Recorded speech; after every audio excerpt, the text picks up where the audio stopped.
रामकृष्ण हरी. अभ्यास वर्गाच्या सुरुवातीस मी दिनकर काकांना विनंती करतो की त्यांनी आपल्या सुश्राव्य आवाजामध्ये प्रार्थनेद्वारे सुरुवात करावी. माझी माऊली.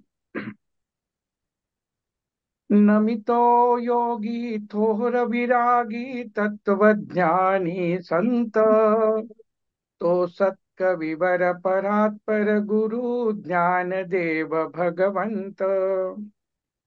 शरण तयाचे स्मरण तयाचे होता साचे चित्ती हर्ष नमावे.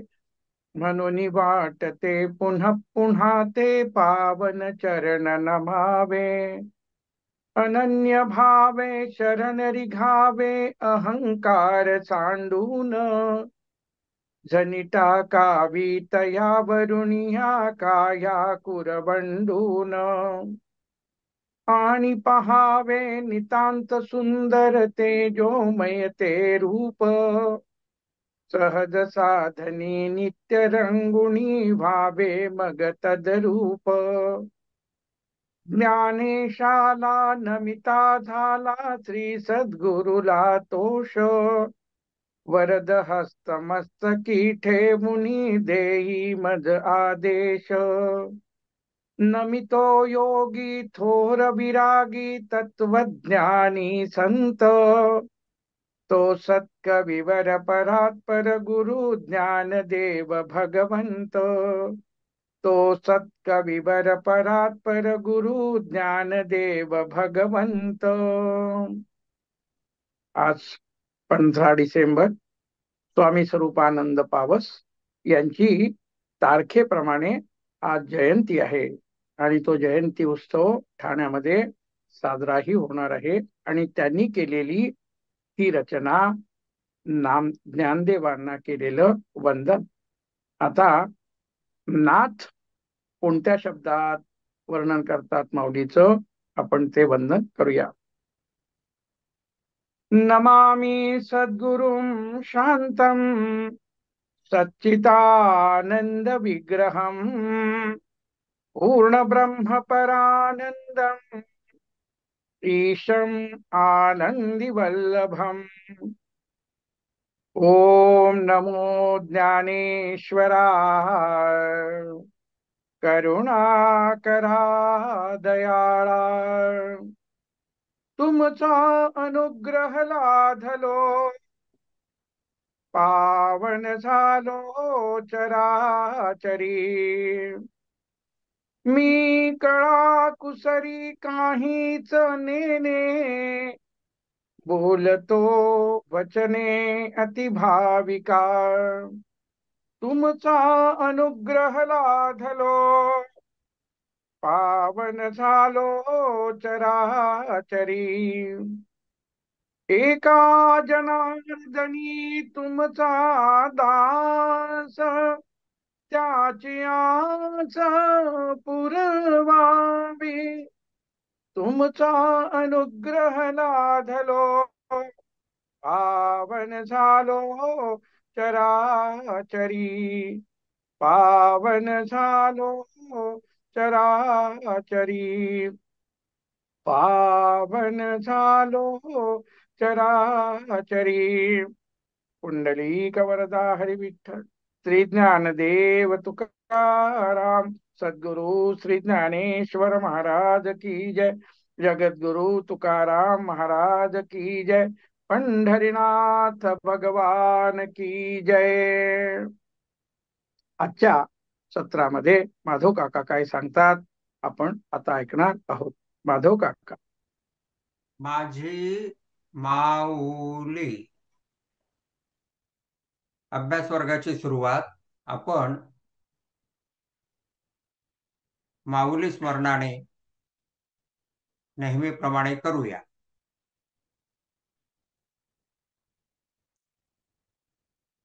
ग्रंथाच्या मुखपृष्ठावर असलेल्या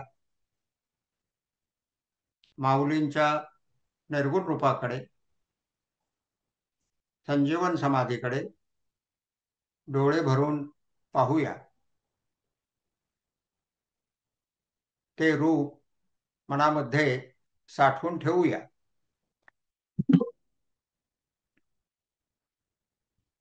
आणि गुरुगीतेतील काही श्लोकाद्वारे तेथील पदच्छेदातील भावना माऊलीप्रती मनामध्ये आदर, प्रेम, भक्ती, निष्ठा, श्रद्धा याद्वारे आणूया. ओम गुरुर्ब्रह्मा गुरुर्विष्णू गुरुर्देवो महेश्वरा गुरु साक्षात परब्रह्म तस्मै श्री गुरवे नमः. अखंडमंडलाकारं व्याप्तं येन चराचरं तत्पदं दर्शितं येन तस्मै श्री गुरवे नमः. ब्रह्मानंदं परमसुखदं केवलं ज्ञानमूर्तिं द्वन्द्वातीतं गगनसदृशं तत्त्वमसि आदिलक्ष्यम् एकं नित्यं विमलं अचलं सर्वधी साक्षिभूतं भावातीतं त्रिगुणरहितं सद्गुरुं तं नमामि.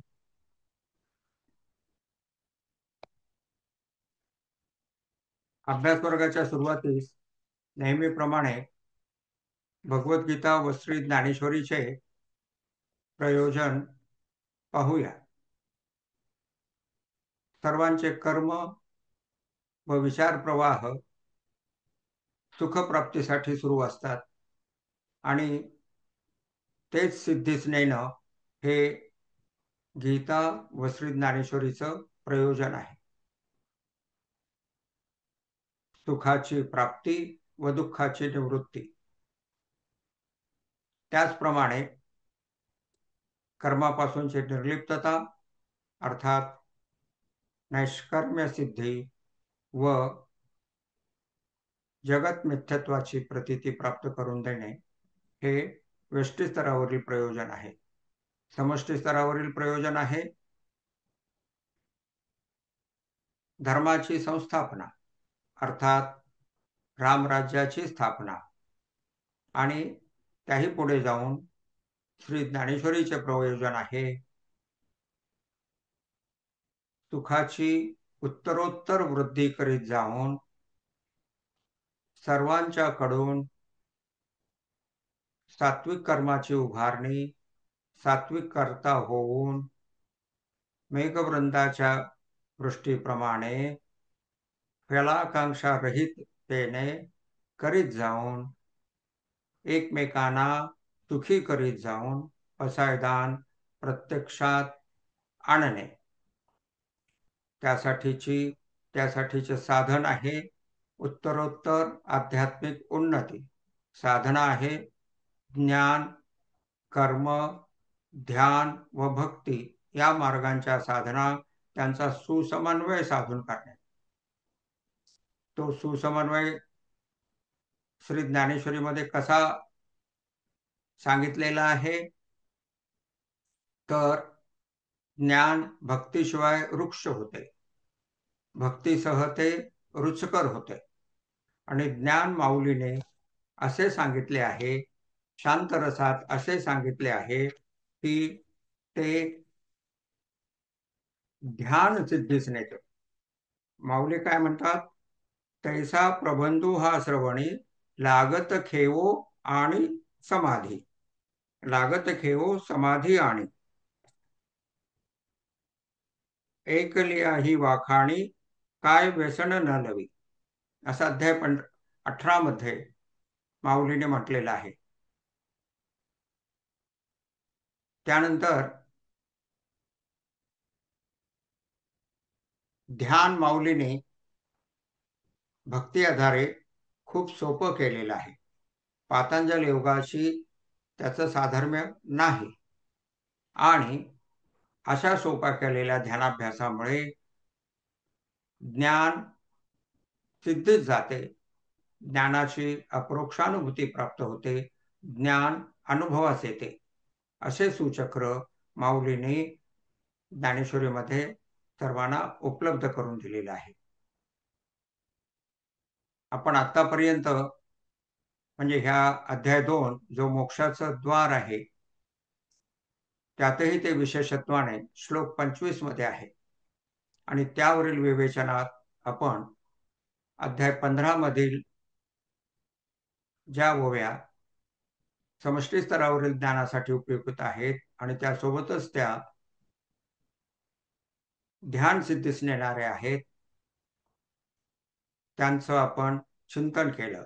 जसं इदम अहम वृत्तीद्वारे आत्म्याचा अनुभव प्राप्त होऊ शकत नाही. सर्व व्यावहारिक ज्ञानाचा अनुभव इदम अहम वृत्तीद्वारे प्राप्त होतो. मग तो आरशात पाहिलेल्या प्रतिबिंबाप्रमाणे प्राप्त होतो का आत्म्याचा अनुभव? नाही. मग तो कसा प्राप्त होतो? तर न खोदलेल्या विहिरीतील झरा जसा आपण अनुभवतो त्याप्रमाणे, अर्थात करता न होता आत्म्याचा अनुभव प्राप्त होतो. अजून सुस्पष्टतेने कसं सांगतात माऊली? स्वतःच्या डोळ्याला कसं पाहिल्या जातं, स्वतःच्या जिभेची चव स्वतः कशी घेतली जाते, त्या पद्धतीने आत्म्याचा अनुभव प्राप्त होतो. त्यानंतर आपण अध्याय 9 मधील श्लोक आणि ओव्यांच्या द्वारे ऐश्वर्य योगाचा अभ्यास केला. तो आपण आजच्या अभ्यास वर्गात अजून विशेषत्वाने करणार आहोत. त्यानंतर श्लोक 25 वरील ओवी 150 मध्ये आत्मा अनात्मा विवेक, आत्मा अनात्मा विवेक याचं आपण चिंतन केलं आणि त्याद्वारे कोणती साधना केल्याने आत्म्याच्या अनुभवाकडे आपण जाऊ शकतो, ती आत्मा अनात्मा विवेकाची साधना म्हणजे दूरवरील दृश्याकडे पाहत असताना जे दिसतं आणि मनात जे विचार येतात ते सर्व अनात्मा आहेत, अशा पद्धतीने साधना करण्याचाही निश्चय आपण त्यावेळेस केला. त्यानंतर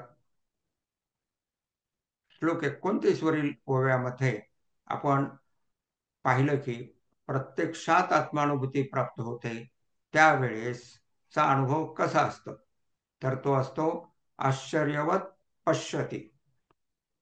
तर हा अनुभव पाहताना सुरुवातीस येतो आणि तोच अनुभव नंतर बोलताना म्हणजे आश्चर्यवत वदती आणि तोच अनुभव आश्चर्यवत शृणोती म्हणजे ऐकताना येतो.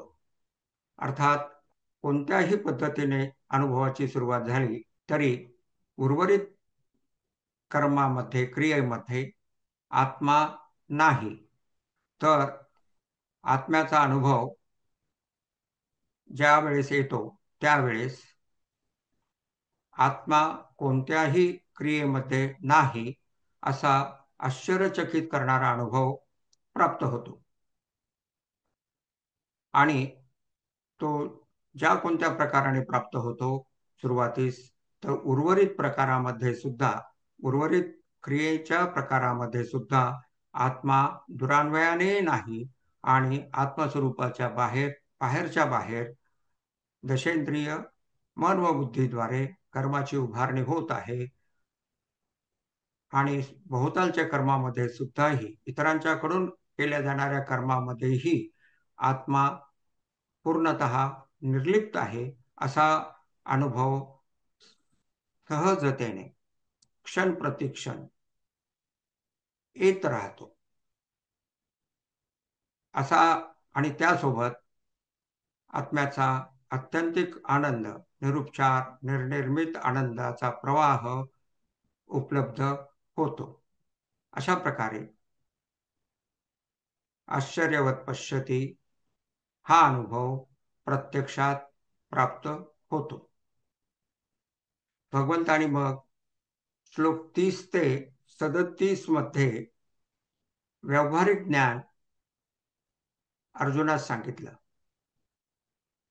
भगवंत म्हणतात, तू जरी निर्मच्छर आणि सदयता या गुणामुळे युद्ध सोडून जाणार असशील तरी सुद्धा इतरांना ते पटणार नाही. ते म्हणतील की अर्जुन बेहाला आणि पळून चालला. हे म्हणती गेला रे गेला, अर्जुन आम्हा बिहाला, हा सांगे बोलू उरला निका काय. आणि तुझी जी सर्वांना माहीत असलेली आणि सर्वजण स्तुती करतात अशी तुझी जी कीर्ती आहे, त्या कीर्तीस त्यामुळे जो प्रवाद निर्माण होईल तो चांगला असेल काय, असे भगवंत अर्जुनास समजावून सांगतात आणि सांगतात की हे कर्म, हे युद्ध स्वधर्माचरण रूप आहे आणि त्यामुळं ते तू केलं पाहिजेस. तू जर ते करताना तुला मृत्यू आला तर स्वर्गाची प्राप्ती आहे, पण हे कर्म जर तू केलं नाहीस तर मात्र तू कर्मबंधनात अडकशील आणि त्यामुळं तू हे कर्म करणे हेच योग्य आहे, अन्यथा ते पाप असणार आहे. अशा पद्धतीने भगवंतानी अर्जुनास समजावून सांगितलेलं आहे. आणि आता आजच्या प्रवचनाचा जो विषय आहे तो म्हणजे श्लोक 38, पृष्ठ 95. काय आहे तो? सुख दुःखे समे कृत्वा लाभालाभो जयाजयो ततो युद्धाय युज्यस्व नैव पापम अवाप्स्यसि. अर्थ, सुख दुःख, लाभ आणि जय पराजय यांना समान करून, म्हणजे निव्वळ समान मानूनच नव्हे तर समान करून नंतर युद्धास प्रवृत्त हो. अशा प्रकारे युद्ध केल्याने तू पापाला प्राप्त होणार नाहीस. समे कृत्वा असं भगवंताने म्हटलेलं आहे. समान करून, समान मानून असं नाही. तर सुख दुःख इत्यादी जे युद्धामधून प्राप्त होणार आहेत त्यांना समान करून असा भगवंतानी स्पष्टपणे सांगितलेलं आहे. तर पुढील प्रश्नावर, विवेकाची दिशा लाभ हानीकडे न ठेवता धर्म अधर्माकडे ठेवावी असं स्पष्टपणे भगवंतानी या श्लोकातून सांगितलेलं आहे. युद्धात जय पराजयामुळे लाभहानी होते व त्याद्वारे सुखदुःखाची निर्मिती होते. सुखाच्या लोभाने युद्धात कर्मात प्रवृत्त होणे व दुःखाच्या भीतीने युद्ध अर्थात कर्म न करणे असे नसावे. कुटुंब, समाज, देश यांच्या प्रती प्राप्त परिस्थितीत प्रस्तुत समयी जबाबदारी, कर्तव्य, धर्म ते कोणते व अकरणीय, अधर्म, त्याज्य ते कोणते असा विवेक जागृत ठेवून कर्माप्रती प्रवृत्त व्हावे असा भगवंतांचा उपदेश आहे. प्रस्तुत प्रसंगी युद्ध करणे हा धर्म व युद्ध न करणे हा अधर्म आहे. प्रस्तुत युद्ध अर्जुनासाठी स्वधर्माचरण असल्यामुळे युद्धात मृत्यू आला तर स्वर्गाची प्राप्ती आहे. युद्ध न करणे हे अधर्माचरण आहे. युद्धातून पळून जाताना मृत्यू आला तर अधर्माचरणामुळे अपकीर्ती व कर्मबंधाची निर्मिती आहे.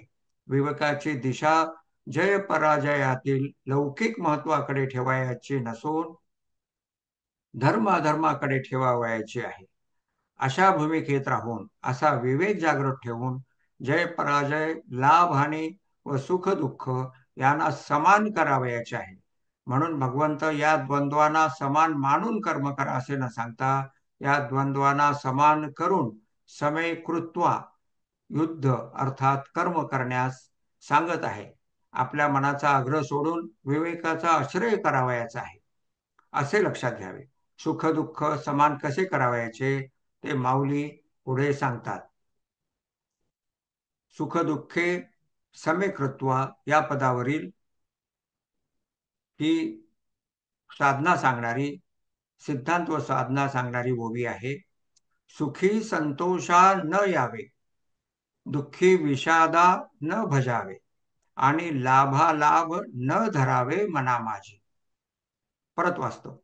सुखी संतोषा न यावे, दुःखी विषादा न भजावे, आणि लाभालाभ न धरावे मना माझी. अर्थ, राजसिक सुख प्राप्त झाले असता अनुकूल वृत्तीच्या आवेगाद्वारे जे संतोषास येणे असते, तसेच कारण परत्वे असलेले राजसिक किंवा सात्विक सुख प्राप्त झाल्यावर मी सुख मिळविले हा त्यामागील कर्तृत्व अंकार संतोष मिळवून देणारा असतो, तसे संतोषास येऊ नये. तसेच अशा जीवनशैलीमुळे प्रतिकूलतेच्या आवेगाद्वारे जे बहुतेक काळ दुःख प्राप्त होत असते आणि अशा कालावधीत मलाच इच्छापूर्ततेसाठी एवढे कष्ट का करावे लागतात, हा आघात माझ्याच नशिबी का, असे न घडता तसे घडावयास हवे होते. या पद्धतीने जे विषादास भजणे सुरू असते तसे विषादास भजू नये. संतोषास येणे हा लाभ होत राहावा आणि दुःखाचा विषादाचा अलाभ व्हावा असे मनामध्ये धरून राहू नये. समस्येचा भाग बनून न राहता दुःखास आघातास धैर्याने सामोरे जावे आणि राजसिक सुखात न रमता सुख दुःख लाभालाभाप्रती समता जोपासत सजगतेने निष्कामतेने साक्षीभाव जोपासत स्वधर्माचरणाद्वारे शाश्वत असलेल्या स्वात्मसुखाकडे वाटचाल करावी, अशी साधना प्रस्तुत वहीमध्ये माऊलीने सांगितलेली आहे. तर मुख्य विषय आहे सुख.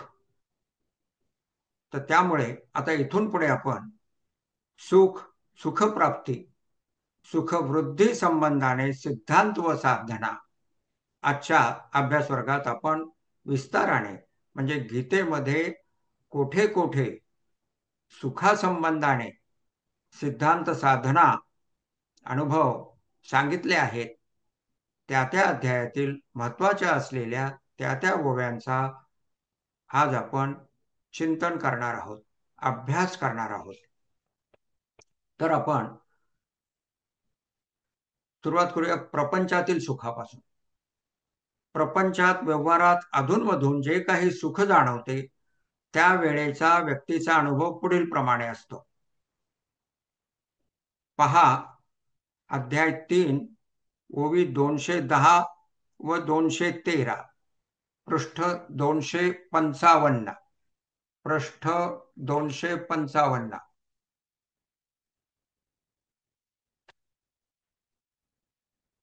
अध्याय 3 ओवी 210 पृष्ठ 255 वर काय आहे ती ओवी?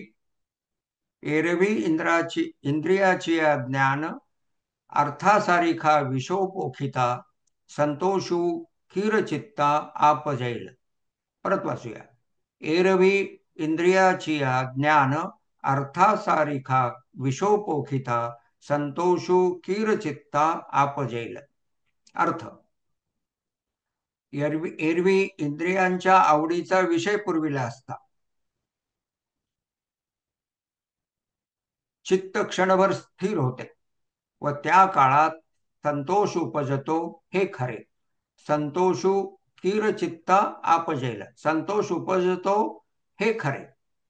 विषय आवडीचा असल्यामुळे चित्त तो क्षण समग्रतेने स्वीकारते, स्थिर होते आणि स्थिर झालेल्या वृत्तीरहित चित्तात आत्म्याचा आनंद प्रतिबिंबित होतो. आत्मा कसा आहे? सच्चिदानंद घन आहे, आनंद स्वरूप आहे आणि स्थिर झालेल्या वृत्तीरहित चित्तात आत्म्याचा आनंद प्रतिबिंबित होतो. पुढील इच्छा स्फुरित झाली, त्या अनुषंगाने वृत्तीप्रवाह विचार प्रवाह सुरू झाला की आत्म्याचा आनंद मावळतो. इंग्लिशमध्ये सारांश. Whenever total acceptance of the moment takes place, happiness sprouts, or happiness is the outcome of total acceptance of the moment as it is. आपण मागील अभ्यास वर्गामध्ये ऍक्सेप्टन्स संबंधाने चिंतन केलं. काय होतं ते चिंतन? acceptance should not be reactive, because the reactive acceptance disturbs inner stillness. So also the acceptance should not be passive. The passive acceptance does not disturb inner stillness but takes away the energy of innovative thinking, creation, to be useful for others. It takes away energy in that direction. So the acceptance has to be full, complete, and at the same time, it has to be active. The same thing has been stated over here. पण तो आनंद विषयाचा आहे हा भ्रम वाढत जातो. काय होतं? प्राप्त व्हावा असा असलेला इच्छित विषय प्राप्त झाला की त्या क्षणात वृत्ती रहित होते. व्यक्ती व्यक्ती वृत्तीरहित होते आणि आत्म्याचा आनंद स्वतःच्या ठिकाणी प्रतिबिंबित होतो. पण व्यक्तीला काय वाटतं की मला हवा असलेला विषय प्राप्त झाल्यामुळे मला आनंद झालेला आहे, आणि हे असं वारंवार घडत असल्यामुळे भ्रम वाढतो. काय कोणता भ्रम? की विषय प्राप्तीमध्ये, अनुकूलता प्राप्तीमध्ये मला जे हवं आहे ते प्राप्त होण्यामध्ये आनंद आहे असा भ्रम वाढत जातो, जो आत्मस्वरूपापासून दूर नेत राहतो असे त्यामागील विज्ञान आहे. तर आपण 213 पाहूया ओवी. 213 ओवी काय आहे? पुढील पृष्ठावर 256 वर. देखे इंद्रियी कामो असे तो लावी सुख दुराशे जैसा गळी मिनू आमिषे भूल विजेगा. देखे इंद्रियी कामू असे तो लावी सुख दुराशे जैसा गळी मिनू आमिषे भूल विजेगा. एक आवडीचा उपभोग घडला, संतोष झाला. आता दुसरा उपभोग, दुसरी इच्छा मनात अंकुरते व तिच्या पूर्ततेसाठी प्रयत्न सुरू. त्यात बराच कालावधी दुःखाचा, मग ती इच्छा पूर्ण होते, तो भोग प्राप्त होतो. हा दुसरा क्षण सुखाचा. 2 सुखाच्या क्षणात बराच कालावधी दुःखाचा, कष्टाचा. त्यामुळे तुकाराम महाराज काय म्हणतात? सुख जवा पाळे दुःख पर्वता एवढे. असं आयुष्य सर्वजण जगतात. उदाहरणार्थ, केव्हा केव्हा सुख होतं, त्याच्यातले आपण काही प्रमुख सुखाचे क्षण आणि ते सुख किती काळ टिकलं यावर आता आपण थोडंसं चिंतन करणार आहोत. तर ते चिंतन आपण शांत होत जाणाऱ्या मनाने डोळे बंद करून ऐकावे. केव्हा केव्हा सुख प्राप्त होतं, त्यातील महत्वाचे क्षण आता आपण पाहूया. शिक्षण संपले, नोकरी मिळाली, लग्न झाले, मूल झाले, हे आनंद मिळवून देणारे आयुष्यातील महत्वाचे 4 टप्पे. त्या टप्प्यावरील, त्या प्रसंगातील आनंद किती काळ टिकतो याचा विचार आता तुम्ही शांत होत जाणाऱ्या मनाने करा. या प्रत्येक टप्प्यावर, या प्रत्येक प्रसंगातील आनंद किती काळ टिकतो याचा विचार केला तर उत्तर येते अल्पावधीसाठी, काही क्षण. कारण लगेच पुढची इच्छा अंकुरते व मागच्या इच्छापूर्तीचा आनंद विरून जातो. कसे? शिक्षण संपले, शिक्षणासाठी समजा SSC 10 वर्ष अभ्यास केला, तो कष्टाचा. त्यानंतर निकाल लागला, इंटरनेटवर पाहिलं, वर्गामध्ये आपण दुसरे आलो, खूप आनंद झाला. पण लगेच दुसरी इच्छा स्फुरते, आता पेढे किती आणायचे, कोठून आणायचे, कोणाकोणास वाटावयाचे. झालं, ती जी सुखाची मात्रा होती ती एकदम कमी होऊन जाते. आज जर का विचार केला की शिक्षण संपलं, आपण विशेष गुणवत्तेने ते पूर्ण केलं, त्यावेळेस झालेला आनंद किती काळ टिकला, तर उत्तर काय येतं? नक्की सांगता येत नाही, पण अल्पावधीसाठी तो टिकला. आता हे झालं विशेष महत्वाच्या इच्छापूर्तीमुळे प्राप्त होणाऱ्या आनंदाच्या मात्रे संबंधाने. लहान सहान इच्छापूर्तीमध्ये तर आनंदाची मात्राही कमी असते आणि व्याप्ती खरोखर क्षणभरच भासते. माऊली अध्याय 5 ओवी 113 मध्ये काय म्हणतात? हा अनुकूलता प्राप्तीद्वारे होणारा आनंद किती अल्पावधीसाठी असतो? तर आकाशात चमकणाऱ्या विजेप्रमाणे. आणि त्या प्रकाशात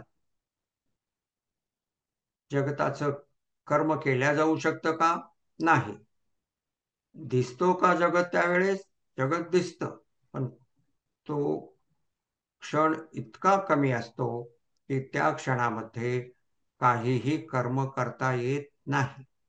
त्याप्रमाणे हा जो आनंद असतो, विषय प्राप्तीपासून, अनुकूलता प्राप्तीपासून, मनाला जे पाहिजे ते प्राप्त झाल्यापासून होणारा आनंद हा अत्यंत अल्प कालावधीसाठी असतो. त्यामुळे आणि विशेष म्हणजे लहान सहान आनंदाचे क्षण तर फारसे लक्षातही राहत नाही. सारांश, काही क्षण आनंदाचे व उर्वरित कालावधी काही वर्षा इतका मोठा असलेला कालावधी हा कष्टाचा, दुःखाचा. तरी पण व्यक्ती कशी करते? तरी पण एक क्षण सुखाचा गेला की पुढच्या सुखाची भुलावण कष्ट करायला लावते. असे हे भावी सुखाच्या अभिलाषेने नित्य अवीट आनंद स्वरूप असणाऱ्या आत्मानुभूतीपासून दूर दूर नेत राहणारे कष्टप्रद जीवन सामान्य माणूस अनुभवतो. माऊली हे दृष्टांताद्वारे पुढे सांगतात. काय म्हणतात माऊली? जैसा गळी मेनू आमिषे भुलविजे गा. गळाला लावलेल्या आमिषाच्या भक्षणापासून सुख मिळेल ही आशा जशी माशाला भुलविते, तसे इंद्रियांच्या ठिकाणची भोगापासून भविष्यात सुख मिळेल ही आशा माणसाला भुलवीत असते. अर्थात वर्तमान क्षणात उपलब्ध असलेल्या नित्य आत्मसुखाला दुरावीत असते.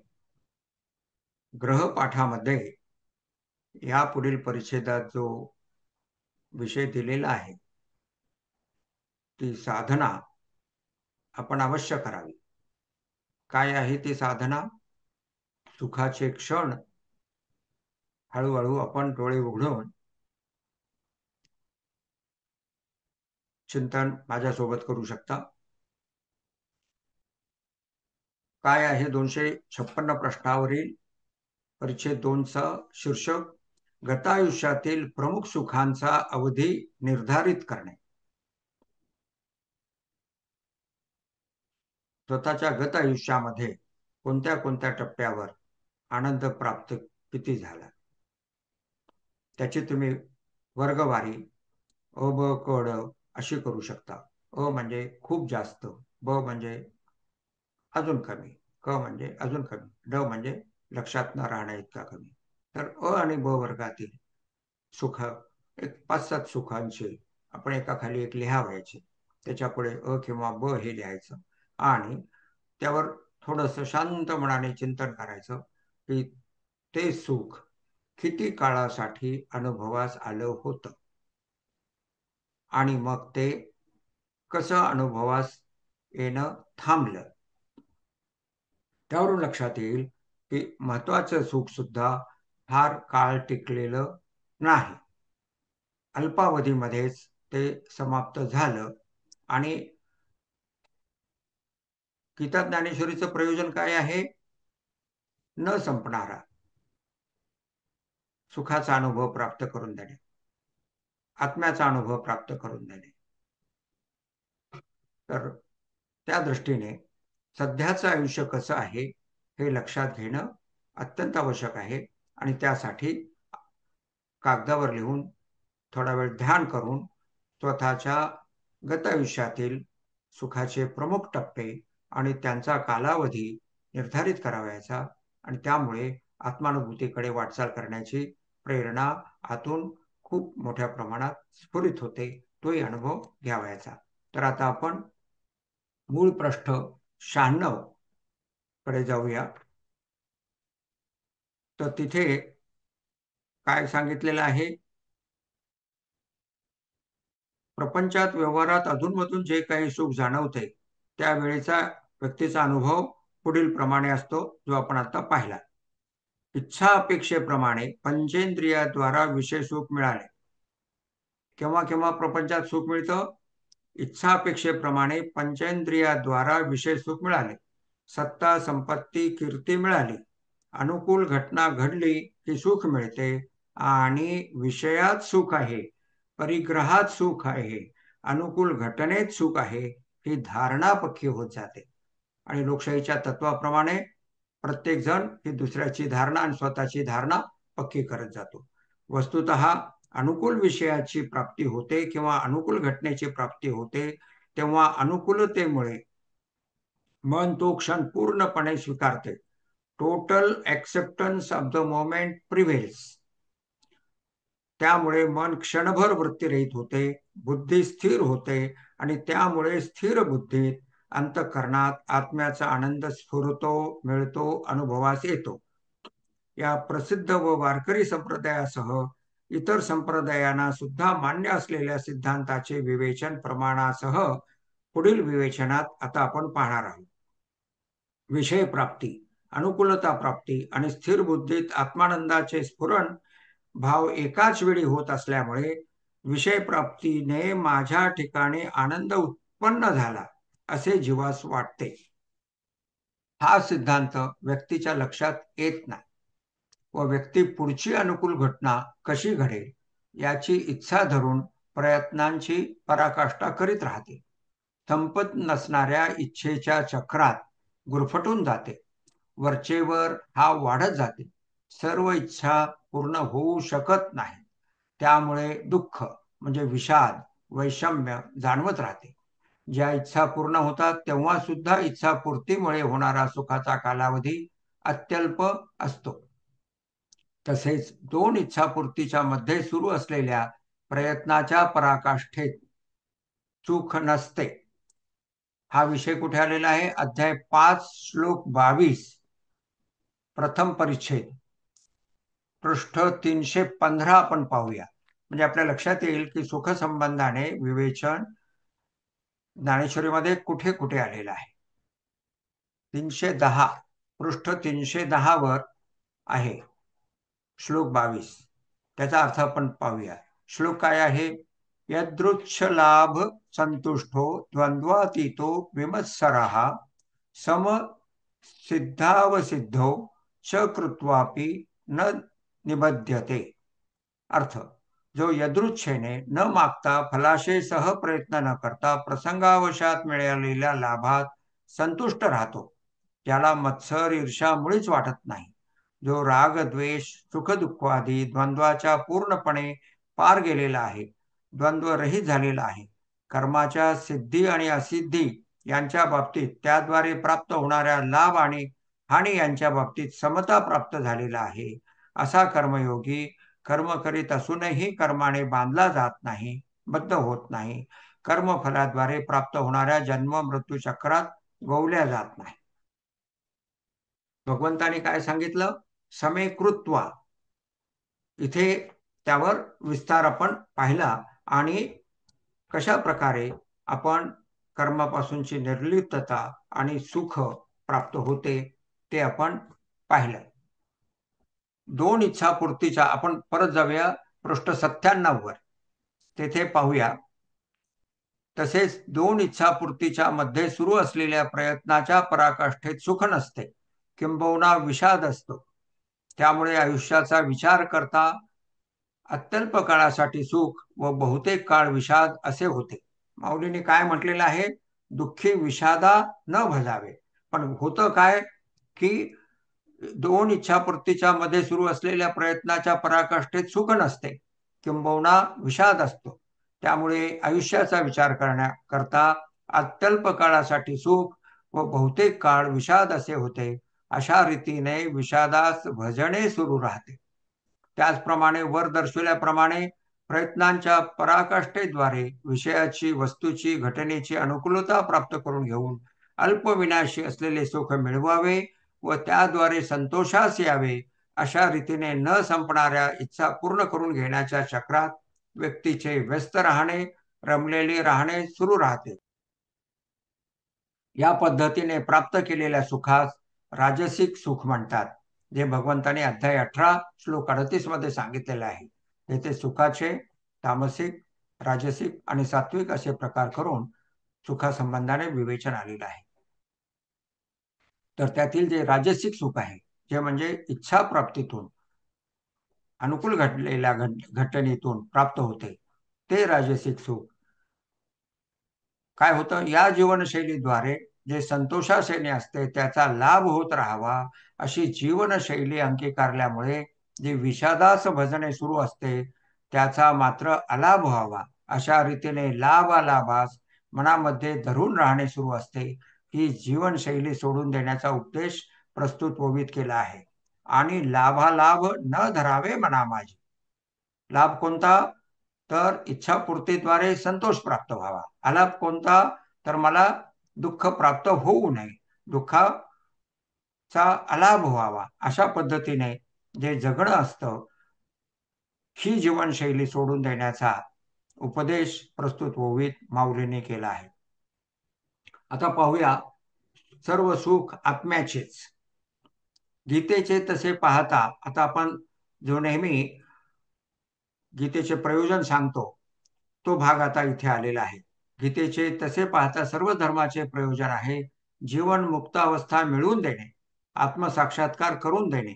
माऊली तर आत्मविश्वासाने आत्मा तळहातावरील रत्नासारखा अनुभवास आणून देईन अशी खात्री देतात.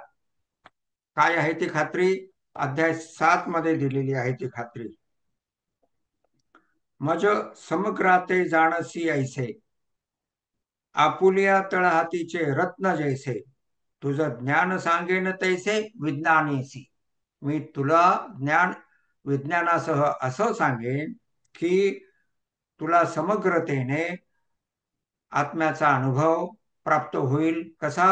तर तळहातावर ठेवलेल्या रत्नासारखा स्पष्टतेने. आपण मागील अभ्यास वर्गात पाहिलं की तो अनुभव जेव्हा प्राप्त होतो त्यावेळेस आश्चर्यवत पश्यती अशी अवस्था असते, आश्चर्यचकित करून देणारी, कारण तो अनुभव अत्यंत टळटळीत असतो. त्याच प्रकारे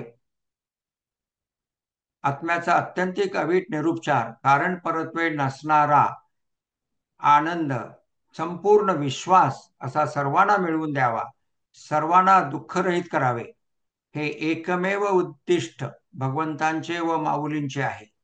हे आता कुठे लिहिलेलं आहे? माऊलीने अध्याय 13 ओवी 1160 व 1162 मध्ये. तर आता आपण काय करूया? अध्याय 13 आपल्याकडे असलेल्या दुसऱ्या ज्ञानेश्वरीतून आपण अध्याय 13 ओवी किती 1160 काढूया. अध्याय 13 ओवी 1160. काय आहे ओवी? मी वाचतो. तैसा वाघ विलास विस्तारू, गीतार्थेशी विश्व भरू, आनंदाचे आवारू मांडू जगात. संपूर्ण जगास आनंदाचे आवार मांडू. परत वही वाचतो. तैसा वाघविलास विस्तार. भगवंतांनी जे ज्ञान सांगितलेलं आहे त्याचा विस्तार असा करू. गीतार्थेशी विश्व भरू, गीतार्थाने संपूर्ण विश्व भरून टाकू आणि त्याद्वारे आनंदाचे आवारू मांडू जगा. फिटो विवेकाची वाणी, हो काना मनाची जिणी, देखो आवडे तो खाणी ब्रह्मविद्येची. आत्मा अनात्मा विवेकाची जी वाणी म्हणजे दुष्काळ आहे तो संपून टाकू आणि काना मनाची जिने म्हणजे अप्रोक्षत्वाने ते ज्ञान प्राप्त करून देऊ, जीवन साफल्य प्राप्त होईल असे पाहू आणि ब्रह्मविद्येची खाण प्रत्येकास उपलब्ध करून देऊ. दिसो परतत्व डोळा, पाहो सुखाचा सोहळा, रिघो महाबोध सुकाळा माझी विश्व. परत वाचतो. दिसो परतत्व डोळा, पाहो सुखाचा सोहळा, रिघो महाबोध सुकाळा माझी विश्व. अर्थ. गीतार्थ व ब्रह्मविद्या विश्वभर पसरवून परब्रह्म तत्वाच्या आत्मानुभूतीच्या सुकाळाद्वारे सर्वांना आनंद प्राप्त करून देऊ.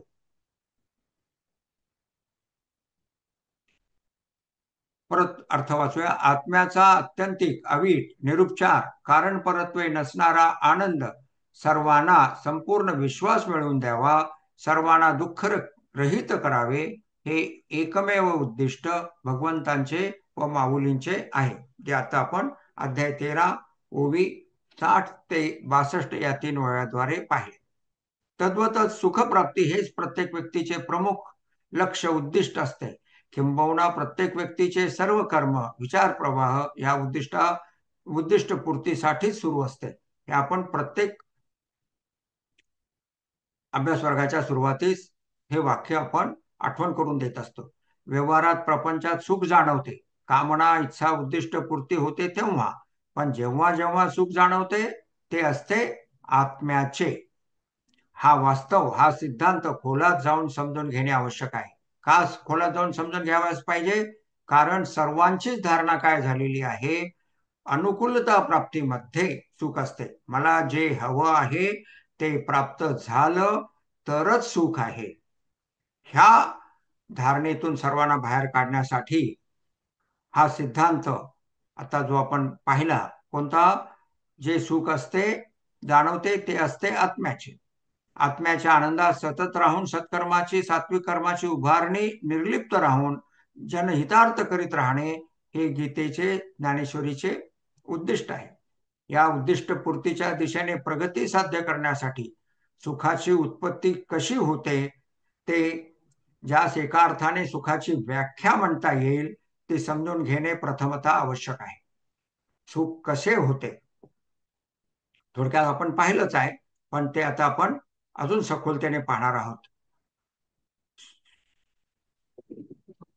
सुखाची व्याख्या म्हणजे माऊली प्रत्येक गोष्टीची व्याख्या अशी काही विशेषत्वाने करतात की त्याला त्याची तुलनाच होऊ शकत नाही. आता सुखाची व्याख्या आणि त्या अनुषंगाने दुःखाची व्याख्या माऊलीने अध्याय 13 मध्ये ओवी 127 ते 133 मध्ये केलेली आहे. तर आता आपल्याकडे असलेल्या ज्ञानेश्वरीतून अध्याय 13 ओवी 127 ते 133 आपल्याला काढायचे आहे. अध्याय 13 ओवी 127 आता आपण पाहूया काय आहे. आता यावरी सुख ते एव विद देख, जेणे एकेची अशेख विसरे जीव. परत वाचतो. आता यावरी सुख ते एव विद देख, जेणे एकेची अशेख विसरे जीव. अर्थ.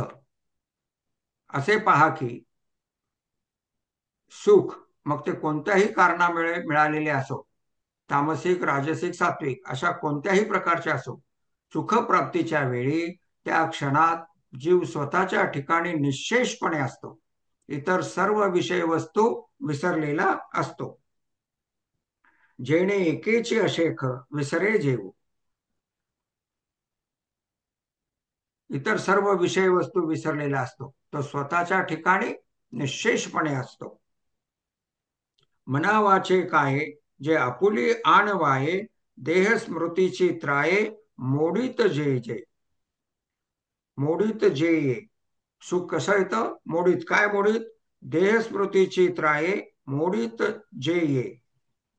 अर्थ पाहूया. सुखप्राप्तीच्या पूर्वक्षणापर्यंत व्यक्तीचे अवधान मनाने, वाचेने, कायेने, दशेंद्रियाने इच्छापूर्तीसाठी सुरू असलेल्या क्रियेवर, व्यापारावर असते. ज्यापासून सुखप्राप्ती होऊ शकते, होणार असते, त्या क्रियेवर, व्यापारावर ती व्यक्ती काया वाचा मनाने अवधान ठेवून असते. हे अवधान देहाशी असलेल्या तादात्म्यातून, तद्रुपतेतून असते. सुखप्राप्तीच्या क्षणात हे सर्व विसरून मी देहरूप आहे ही तद्रुपता सुद्धा मोडीत निघालेली असते, अर्थात राहिलेली नसते. देह स्मृतीची त्राये, मोडीत जे ये. देह रूप आहे ही तद्रुपता सुद्धा मोडीत निघालेली असते. आता आपण प्रश्न 98 वर आहोत. अर्थात राहिलेली नसते. देहरूपतेतून, देहाशी असलेल्या तद्रुपतेतून मन, वाचा, कायेद्वारे म्हणजे दशेंद्रियाद्वारे होणारे व्यापार संपलेले असतात. जणू सुखाने मन व दशेंद्रियासह त्यांच्या वृत्तीप्रवाहाद्वारे होणारा व्यापार थांबविण्याची शपथ घातलेली असते. मना वाचा काय जे आपुली आणवावे. जशी काही सुख प्राप्त झालेल्या क्षणामध्ये अशी काही मनाने काय शपथ घेतलेली असते? वृत्ती प्रवाहाद्वारे होणारा व्यापार थांबविण्याची शपथ घातलेली असते. पूर्वक्षणापर्यंत काय असतं? सर्व वृत्ती व्यापार देह तद्रुपतेतून ज्याद्वारे सुख प्राप्त होणार आहे त्या विषयाकडे पूर्णतः केंद्रित असते. आणि सुखप्राप्तीच्या क्षणात म्हणजे जे प्राप्त झालेले, प्राप्त व्हावेसे वाटते ते प्राप्त झालेल्या क्षणात काय होतं? ते सर्व तो विसरून जातो. आणि मग काय होतं? सुख प्राप्त झालेल्या क्षणात तो सर्व विसरून जातो. जे सुखप्राप्तीचं कारण आहे तेही तो विसरून जातो. जयाचे निजालेपणे पांगुळा होईचे प्राणे, सात्विकाशी धुणे वरीही लाभू. आणि मग काय होतं? सुख अनुभवताना प्राणाची, शरीरांतर्गत विविध क्रिया करणाऱ्या प्राणशक्तीची अवस्था आता माऊली सांगतात. आता वाचलेल्या बोलीमध्ये माऊली सांगतात, जे सुख प्राप्त झाले असता प्राणाची गती बंद होते. सुखाच्या निर्मिती जेव्हा रजोगुण कारणीभूत असतो त्यावेळेसचे सुख अर्थात राजसिक सुख अल्पकाळ टिकणारे, अल्पांशाने असलेले असते. दीर्घकाळ कष्ट केल्यानंतर, मनोवांछित घटना घडल्यानंतर प्राप्त होणारे असते. सारांश कारण मोठे व सुख लहान असते. इच्छापूर्तीपासून सुख जे मिळतं ते असतं राजसिक सुख. आणि ते राजसिक सुख ज्या क्षणात प्राप्त होतं त्या क्षणात ज्या कारणावर सर्व काही केंद्रित असतं ते सुद्धा ती व्यक्ती त्या क्षणापुरती विसरलेली असते. इतकंच नाही तर सर्व प्राण जो त्या क्रियेकडे त्या दिशेने ठेवलेला असतो तो सुद्धा पांगळा होतो. म्हणजे आता त्या प्राणाला सुद्धा प्रयोजन राहत नाही आणि म्हणून तो प्राण सुद्धा पांगळा होतो. जयाचे निजालेपणे पांगुळा होईजे प्राणे. इथपर्यंत झालं चिंतन राजसिक सुखाचं. आता सात्विक सुखाच्या बाबतीचा जो सिद्धांत आहे तो सांगतात माऊली. सात्विकाशी धुणे वरीही लाभ. सात्विक सुखाच्या बाबतीत काय म्हणतात? सात्विकाशी धुणे वरीही लाभ. अर्थ, सात्विक मनुष्यास अर्थात सत्वगुणाच्या उत्कर्षाने, सत्व सत्वोद्रेकाने अनुभवास येणारे सुख कारण लहान व सुख दुपटीपेक्षाही जास्त असते, स्पष्टपणे अनुभवास येणारे असते. सत्वगुण सुख वृद्धिंगत करीत असते असे लक्षात घ्यावे.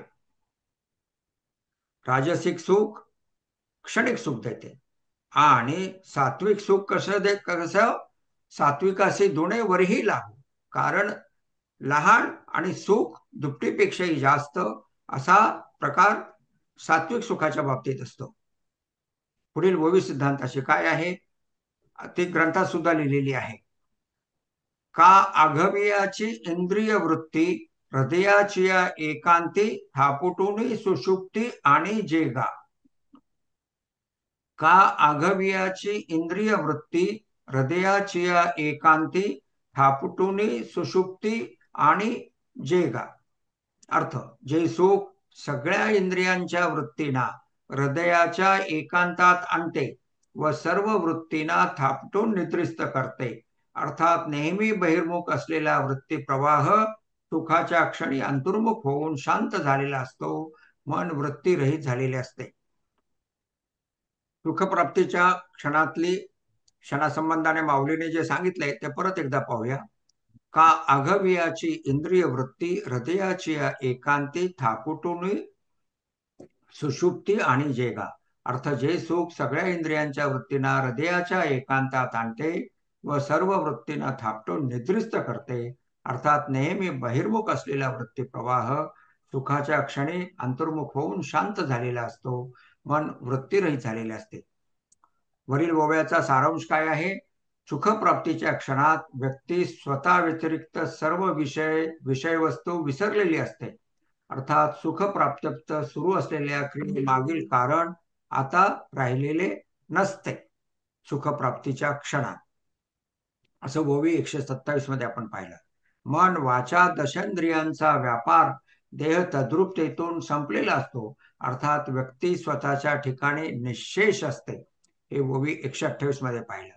प्राणशक्तीचा क्रियाशक्तीचा प्रवाह मंद झालेला असतो, अर्थात बहिर्मुखता संपलेली असते, ओवी 129 अध्याय 13. आणि सर्व वृत्ती प्रवाह थांबलेला असतो व सुखाच्या क्षणात व्यक्तीचे मन पूर्णतः शांत झालेले असते, ओवी 130 अध्याय 13. पुढील ओवी सिद्धांताची सुखाची व्याख्या करणारी आहे. काय आहे?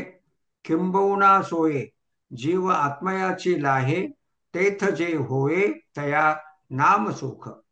किंबहुना सोये जीव आत्मयाची लाहे तेथ जे होये तया नाम सुख. अर्थ, मागील 4 ओव्या सांगितलेच आहे, परंतु परत तेच काय सांगावे, म्हणजे किंबहुना परत तेच काय सांगावे. किंबहुना म्हणजे किंबहुना, किंबहुना परत तेच काय सांगावे. जीव स्वतःच्या ठिकाणी आश्रयास पावतो. सोय ह्या शब्दाने सांगितले माऊलीने. जीव स्वतःच्या ठिकाणी आश्रयास पावतो, जीव आत्मस्वरूपास प्राप्त होतो, जीव आत्मयाची लाहे, जीव आत्मस्वरूपास प्राप्त होतो, तेव्हा तेथे त्यावेळी जे अनुभवास येते ते सुख होय. अशी सुखाची व्याख्या आहे. म्हणजे सुख हे आत्म्यापासूनच प्राप्त होते. आत्म्याचेच सुख कारण परत्वे राजसिक सुख प्राप्त होते आणि ते सुख जेव्हा सात्विक असते पण कारण परत्वेच असते, तेव्हा ते कसे असते? सात्विकाशी दुणे वरीही लागू, पण तेही असते कारण परत्वे. आणि ते ज्यावेळेस प्राप्त होते त्यावेळेस सर्व वृत्ती निद्रिस्त झालेल्या असतात आणि त्या क्षणापुरत्या सर्व वृत्ती संपलेल्या असतात आणि त्यावेळेस जे होते, जीव आत्म्याची आहे, आत्म्यापासून जे प्राप्त होते तेथे जे होय तया नाम सुख. त्या अवस्थेत त्याच्यानंतर ते सुख होय. जीव आत्मस्वरूपास प्राप्त होतो तेव्हा तेथे त्यावेळी जे अनुभवास येते ते सुख होय. क्षणिक का असेना तो आत्मस्वरूपास प्राप्त होतो आणि तेथे जे प्राप्त होते ते सुख होय. असे 131 मध्ये सांगितलंय. 132 मध्ये काय सांगितलंय? आणि ऐसे हे अवस्था न जोडता पार्था जे जीजे तेची सर्वथा दुःख जाणे. या स्थिती जेव्हा व्यक्ती नसते, म्हणजे क्षणभर आत्मस्वरूपाला प्राप्त होते, त्या क्षणात जेव्हा व्यक्ती नसते, त्या अवस्थेतील जे जगणे ते दुःख होय. अशा दोन क्षणामध्ये, दोन अनुकूलतेच्या क्षणामध्ये जो काल असतो, तो काळ दुःखरूप असतो आणि त्या तशा पद्धतीचे जगणं हे दुःख होय. आणि त्या पद्धतीने आत्मानुभूतीपूर्वी प्रत्येक व्यक्ती, प्रत्येक साधक जगत असतो. म्हणून परत काय आठवण करून द्यायची? सुख जवा पाडे. जव म्हणजे धान्याचा कण, त्याच्या एवढं सुख, आणि दुःख किती? पर्वता एवढ्या. दोन क्षण सुखाचे. ज्या वेळेस वृत्ती शांत झाल्यामुळे आत्मस्वरूपाचं सुख स्वतःच्या ठिकाणी प्रतिबिंबित होते, असे दोन प्राप्ती, सुख प्राप्तीचे दोन सुख आणि मध्यंतरीच्या काळात सर्व दुःख. मनोरथाच्या इच्छारूप वृत्तीप्रवाहाच्या संगतीने सुख प्राप्त होऊ शकत नाही. हा वृत्तीप्रवाह थांबल्यानंतरच ते प्राप्त होते. सारांश, मनाची चांचल्य रहितता क्षणिक का असेना आत्मस्वरूपाच्या ठिकाणी स्थिरावणे हे सुख, आणि मनाचे चांचल्य वृत्तीप्रवाहात राहणे हे दुःख. या दोनच कारणामुळे सुख दुःखाचा अनुभव येतो. हे एवढं स्पष्ट करून सांगितल्याच्या नंतर पुन्हा हे माऊलीने सांगितले कुठे? ओवी 133 मध्ये. काय आहे ते? मनोरथ संगे नव्हे एरवी सिद्धी गेलीची आहे, हे दोन्हीची उपाय सुखदुःखाची. सुखदुःखाचे हे दोन उपाय आहेत, जे सुख केव्हा आणि दुःख केव्हा. परत वाचूया ह्या ओवीचा अर्थ. मनोरथाच्या म्हणजे इच्छारूप वृत्तीप्रवाहाच्या संगतीने सुख प्राप्त होऊ शकत नाही. ते मनोरथ संगे नव्हे. हा वृत्ती प्रवाह थांबल्यानंतरच ते प्राप्त होते. सारांश, मनाची चांचल्य रहितता क्षणिक का असेना आत्मस्वरूपाच्या ठिकाणी स्थिरावणे हे सुख, आणि मनाचे चांचल्य वृत्ती प्रवाहात राहणे हे दुःख. या दोनच कारणामुळे सुख दुःखाचा अनुभव येतो. तसेच पहा अध्याय 2 ओवी 344-345. प्रस्तुत अध्यायातील ओवी 344-345 जी पृष्ठ 171 वर आहे. ओवी 344-45 अध्याय 2 मधील ओवी. जेथ शांतीचा जिव्हाळा नाही, तेथ सुख विसरोनी न रिगे कही, जैसे पापियाच्या ठाही मोक्षू न वसे. शांतीच जिथे नाही तिथे सुख कुठून असणार? हा सिद्धांत इथे माऊलीने सांगितलेला आहे. कारण शांती ज्या क्षणात प्राप्त होते, आपण पाहिलं ना, अनुकूलता प्राप्तीच्या क्षणामध्ये सर्व शांत असतो, वृत्तीप्रवाह शांत असतो. पाहूया ह्या ओळीचा अर्थ पाहूया. जसे पाप्याच्या ठिकाणी मोक्ष राहत नाही, जैसा पापियाच्या ठाई मोक्षू न वसे. जसे पाप्याच्या ठिकाणी मोक्ष राहत नाही, त्याप्रमाणे ज्या मनात शांतीबद्दल जिव्हाळा, आपुलकी नाही, त्या चित्तात सुख विसरून सुद्धा घर करीत नाही. जेथे शांतीचा जिव्हाळा नाही, तेथे सुख विसरोनी न रिगे काही. विसरून सुद्धा घर करीत नाही, प्रवेश करीत नाही. न रिगे म्हणजे प्रवेश करीत नाही, घर करीत नाही. सुख मनात रेंगाळत नाही. अशा मनात सुख चुकून सुद्धा प्रवेश करीत नाही. म्हणजे रिगे या शब्दांचे विविध अर्थ आपण आता पाहिले. पाप्यास जसा मोक्ष प्राप्त होऊ शकत नाही, त्याप्रमाणे निश्चल नसलेल्या, अंतर्मुख होऊन वृत्तीरहित न झालेल्या मनाद्वारे आत्मानुभूती प्राप्त होऊ शकत नाही. शांतीबद्दल म्हणजेच विचाररहित निश्चलत्व धारण करण्याबद्दल जिव्हाळा नसलेल्या मनाद्वारे सुखास, आत्मसुखास चित्तात घर करून ठेवणे शक्य नाही, असे माऊलींनी या ओवीमध्ये आणि पुढेही सांगितलेले आहे. आपण कोणती ओवी पाहत होतो? ओवी 345, 344 आणि 345. 345 पाहिली, 344 राहिली पाहिजे, ती पाहूया. निश्चळत्वाची भावना जरी नव्हेची देखे म्हणा, तरी शांती केवी अर्जुना आपू होय. अर्जुना, निश्चलतेची, स्वस्वरूपाच्या ठिकाणी स्थैर्य अनुभवण्याची भावना जर त्याच्या मनाने कधी पाहिली नाही, तर त्याला शांती कशी प्राप्त होईल? अर्थात चित्त कसे स्थिर व्हावे, शांती कशी प्राप्त व्हावी? शब्दादी विषयामागे धावणारे मन स्थिरतेची भावनाच मनास येऊ देत नाही. शांती सर्वांना पाहिजे, पण मन स्थिर करण्याच्या मार्गाने जावयास नको, त्यासाठी साधनाभ्यास कराव्यास नको, ध्यान प्राणायाम करणे नको, असे झालेले आहे. संसारात सत्ता संपत्ती कीर्ती संपादण्यासाठी कितीही कष्ट घेण्याची तयारी, पण आध्यात्मिक उन्नतीसाठी अजून सोपे पाहिजे, हा दुराग्रह आढळतो. एकादशी, अजून एखादा उपवास, रोज एखाद्या स्तोत्राचे किंवा हरिपाठाचे पठण, 5 मिनिटात जपाची माळ फिरविणे, एवढे करण्यात इति कर्तव्यता वाटते. मागणी तसा पुरवठा या न्यायाने अध्यापन करणाऱ्यांनाही प्रवचन कीर्तनाला येतात, हे नसे थोडके, असे वाटते. अर्थात मन स्थिर करणे म्हणजे शांती, आणि शांत झालेल्या मनामध्ये सुखाची प्राप्ती, असा आहे सुखाचा आणि शांत होत जाणाऱ्या मनाचा संबंध. अशा रीतीने आपण सुखाची व्याख्या पाहिली, दुःख कशास म्हणतात ते आपण पाहिलं. आता आपण 5 मिनिटासाठी विश्रांती घेऊया आणि मग आपण पुढील भागात सुरुवात करूया. रामकृष्ण हरी.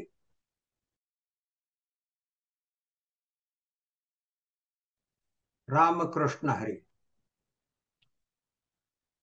तर आपण सर्वांच्या जिव्हाळ्याचा विषय म्हणजे सुख आणि ते प्राप्त करणं, यावर माऊलींनी विविध अध्यायात कुठे कुठे सुखप्राप्ती संबंधाने सांगितलेलं आहे, त्याचं चिंतन आपण इथे करीत आहोत. जे प्रस्तुत ग्रंथाचं एक वैशिष्ट्यही आहे की सर्व ठिकाणी विविध अध्यायात असलेल्या त्या विषयावरील ओव्या एकत्रितपणे त्याचं चिंतन केलं, तर तो विषय जास्त चांगल्या प्रकारे समग्रतेने लक्षात येतो, त्याची साधनाही लक्षात येते. तर ज्या वेळेस अनुकूल असलेली घटना घटित होते, त्या एका क्षणासाठी मन वृत्तिरहित होतं, शांत होतं, आणि त्या शांत झालेल्या अवस्थेत आत्म्याचा आनंद स्फुरित होतो. पण व्यक्तीच्या लक्षात येत नाही की मन एक क्षण शांत झालेला आहे आणि म्हणून हा आनंद स्फुरित झालेला आहे, कारण तो अल्पावधी इतका लहान असतो की फक्त सुख मिळालं, मला सुख प्राप्त झालं, एवढंच काय ते लक्षात येतं. आणि त्यावेळेस वृत्तिप्रवाह शांत झालेला आहे हेही लक्षात येत नाही. प्राण पांगळा झालेला आहे, काया वाचा मनाने सर्व काही सोडून दिलेलं आहे. कारणामागे धावणे, सुखप्राप्तीच्या कारणामागे धावणे सोडून दिलेलं आहे, आणि मन निश्चल झालेलं आहे. आणि त्या निश्चल झालेल्या स्थिर झालेल्या बुद्धीमध्ये आत्मा, त्याचा आनंद स्फुरित झालेला आहे, पण तो क्षणिक असल्यामुळे ही त्यामागची सर्व श्रंखला लक्षात येत नाही, सुखप्राप्तीची श्रंखला लक्षात येत नाही, आणि आत्मा आणि व्यक्तीला वाटत राहतं की इच्छा प्राप्तीमध्ये सुख आहे. तर माऊली काय म्हणतात, अध्याय 9 ओवी 60 मध्ये, हृदयामध्ये मी रामू. आपण आता पृष्ठ 98 वर दुसऱ्या परिच्छेदात आहोत. खालील ठळक भाग, परिच्छेदाचा सगळ्यात खालील असलेला ठळक भाग. हृदयामध्ये मी रामू असता, सर्व सुखाचा रामू, की भ्रांतासी कामू विषयावरी. हृदयामध्ये मी रामू, हृदयामध्ये मी राम. भगवंत म्हणतात हृदयामध्ये, सर्वांच्या हृदयामध्ये मी आहे. हृदयामध्ये मी रामू असता सर्व सुखाचा रामू, की भ्रांतासी कामो विषयावरी.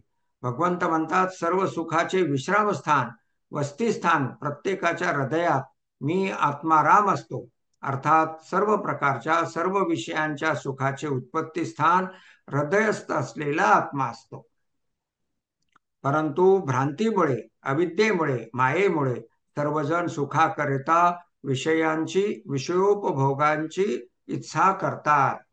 किती स्पष्टपणे भगवंतानी अध्याय 9 ओवी 60 मध्ये सांगितलेला आहे. सर्व सुख आत्म्याचेच असते हा सिद्धांत विस्ताराने अध्याय 18 ओवी 777च्या विवेचनात दिलेला आहे. त्यातील काही भाग आपण आता पाहणार आहोत. तर ओवी 777च्या पूर्वी आपण ओवी 773 पाहूया. अध्याय 18 म्हणजे खंड 2 पृष्ठ 879. काय आहे? प्रमुख सिद्धांत सांगणारी आहे. आत्म्याच्या भेटीमुळे सुख मिळते हा प्रमुख सिद्धांत सांगणारी ही ओवी आहे. काय आहे? तरी सुख ते गा किरीटी, दाविजेल तुझ दिठी, ते आत्मयाची भेटी जीवासी होय. अर्थ: अर्जुना, जे सुख आत्म्याच्या भेटीमुळे जीवास मिळते ते सुख तुला डोळ्यांना दाखवीन, अनुभवास आणून देईन.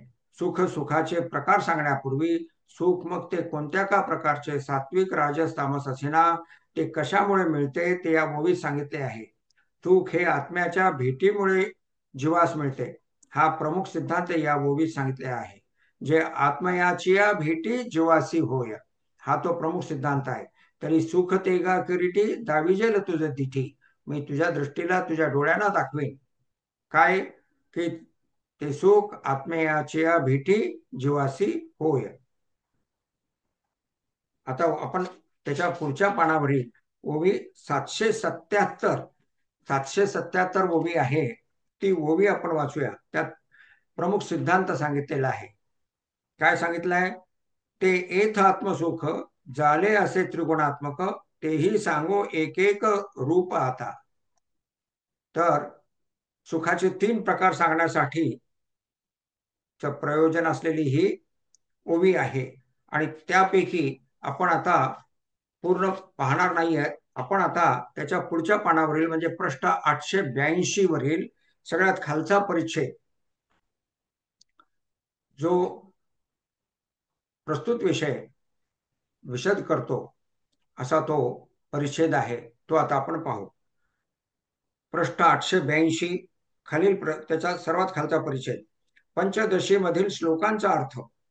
सर्व सुख आत्म्याचेच हा सिद्धांत विशद करणाऱ्या श्लोकांचा अर्थ आता आपण पाहणार आहोत. तर पंचदशी हा ग्रंथ असा आहे, असा जाड असा आहे पंचदशी. तर असा हा पंचदशी नावाचा ग्रंथ आहे. प्रस्तुत सिद्धांत आहे व्यवहारातील प्रत्येक अनुकूल भोगप्राप्तीतील अल्पकाळासाठी आलेला आनंद हा आत्म्याचाच आहे. आपण ह्या सिद्धांतावर आता विवेचन पाहणार आहोत. काय सिद्धांत आहे? व्यवहारातील प्रत्येक अनुकूल भोगप्राप्तीतील अल्पकाळासाठी आलेला आनंद हा आत्म्याचाच आहे. वारकरी संप्रदायास पूर्णतः मान्य व सुप्रसिद्ध असलेल्या संस्कृत श्लोकाद्वारे श्री विद्यारण्य भारती तीर्थ विरचित व त्यावर आचार्य भक्त पंडित दवाजोग यांच्या अर्थ व निरूपणासह असलेल्या सार्थ पंचदशी या ग्रंथातील सर्वच प्रमाण समजण्यास सोपे व सुस्पष्ट आहे. प्रत्येक आनंद हा आत्म्याचाच आनंद आहे हे सिद्ध करणारे प्रमाण खूप सुस्पष्ट आहे. या ग्रंथाचा अद्वैत म्हणजे एकमेवा द्वितीयम ब्रह्म हा प्रतिपाद्य विषय आहे. जगातील सर्वच आनंद ब्रह्मानंद आहे, म्हणजे आत्म्याचा आनंद आहे. ब्रह्मानंद म्हणजे आत्मा, आत्मा म्हणजे ब्रह्म. त्या अर्थाने सर्वच आनंद ब्रह्मानंद आहे. या सिद्धांताचे सुरेख विवेचन या ग्रंथात केलेले आहे. या ग्रंथातील प्रकरणाचे नावेच प्रस्तुत सिद्धांत स्पष्ट करून देतात. जसे ब्रह्मानंदे योगानंद म्हणजे योगानंद सुद्धा ब्रह्मानंदच आहे. ब्रह्मानंदे आत्मानंद, आत्म्याच्या ठिकाणचा जो आनंद प्रत्येकाला प्राप्त होऊ शकतो तो सुद्धा ब्रह्मानंदच आहे. ब्रह्मानंदे अद्वैतानंद, अद्वैतामध्ये जो आनंद आहे तो सुद्धा ब्रह्मानंदच आहे. ब्रह्मानंदे विद्यानंद, एखादी आपल्याला आवडणारी गोष्ट वाचता आली की त्या विद्येतून जो आनंद प्राप्त होतो तो सुद्धा ब्रह्मानंदच आहे. व ब्रह्मानंदे विषयानंद, विषयाद्वारे सुद्धा जो प्राप्त होतो म्हणजे अनुकूलता प्राप्तीतून जो आनंद प्राप्त होतो, सत्ता संपत्ती कीर्ती इत्यादी प्राप्त होण्याद्वारे जो आनंद प्राप्त होतो, यास विषयानंद म्हटलं जातं. तो विषयानंद सुद्धा ब्रह्मानंदच आहे, असं त्या प्रकरणाचं 15व्या प्रकरण आहे. त्या 15व्या प्रकरणाचं हे नाव आहे. आणि त्यातील आता आपण श्लोक 1, 5, 19 व 29, 21 हे 4 श्लोक आता आपण जे त्याच्या पुढच्या पृष्ठावर आहेत ते आपण आता त्याचं चिंतन करणार आहोत. त्याचा अर्थ आपण त्या श्लोकांचा अर्थ पाहणार आहोत. पंचदशी अध्याय 15 श्लोक 1 काय आहे? अथात्र विषयानंदो ब्रह्मानंदांश रूप भाग निरूप्यते द्वारभूतस्तदशत्वं श्रुतिर्जवो. हा जो लांबलचक शब्द आहे त्याचा पाठभेद काय आहे? द्वारभूत तद अंशत्वम. द्वारभूत तद अंशत्वम. अर्थ, आता या प्रकरणात ब्रह्मानंद रूप व द्वारभूत असलेला विषयानंद साधनेच्या अंगाने निरूपण केला जात आहे. याला म्हणजे या विषयानंदाला त्याचे ब्रह्मानंदाचे अंशत्व आहे असे श्रुतीने सांगितले आहे. म्हणजे पंचदशीमध्ये हा जो सिद्धांत सांगितलेला आहे त्याला श्रुतीमध्ये सुद्धा प्रमाण आहेत, पण तेवढ्या खोलात आपण जाणार नाही. आपण ह्या श्लोकावर श्रद्धेने निष्ठा ठेवायची आहे. पुढील श्लोक 5. वृत्तिश्वेतासु सर्वासु ब्रह्मण चित्त स्वभवता. ब्रह्मणः चित्त स्वभवता, त्याचा पदच्छेद. प्रतिबिंबाती शांतासु सुखंच प्रतिबिंबती.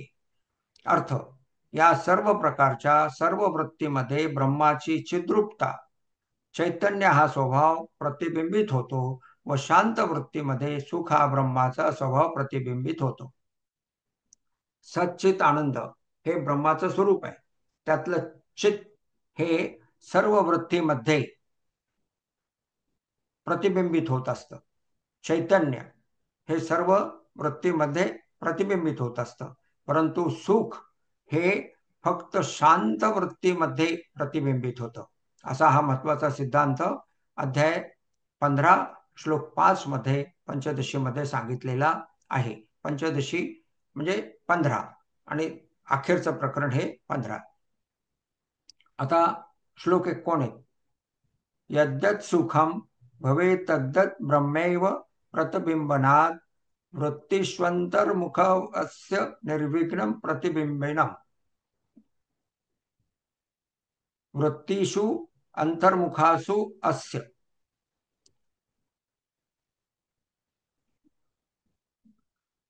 पूर्वार्ध काय आहे? यत् सुख भवेत् तत्तत् ब्रह्म.